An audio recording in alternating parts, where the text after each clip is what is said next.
இந்தியாவில் அல் கைதா கிளைகள் உருவாக்கப்பட்டு தாக்குதல் நடத்தப்படும் என அந்த அமைப்பின் தலைவர் அல் ஜவாஹிரி எச்சரிக்கை விடுத்துள்ள நிலையில் நாட்டில் அல் கைதா தற்கொலை படைகள் உருவாக்கப்பட்டு வருவதாக பல்வேறு உளவு அமைப்புகள் எச்சரிக்கை விடுத்துள்ளன.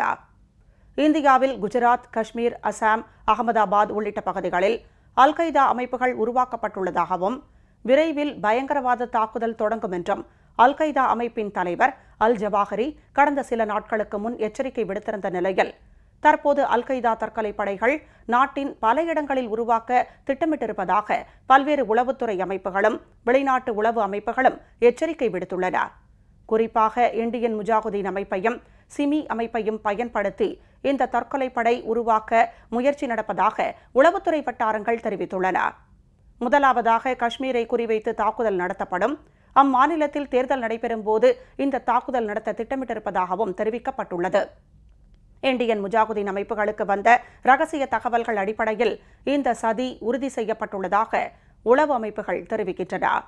இதனிடையே அடுத்து வரும் பண்டிகை கால கொண்டாட்டங்களின் போது புதுடெல்லியில் பயங்கரவாத தாக்குதல் நடத்த இந்தியன் முஜாஹிதீன் அமைப்பு சதித்திட்டம் தீட்டியிருப்பதாக திடுக்கிடும் தகவல் வெளியாகியிருக்கிறது.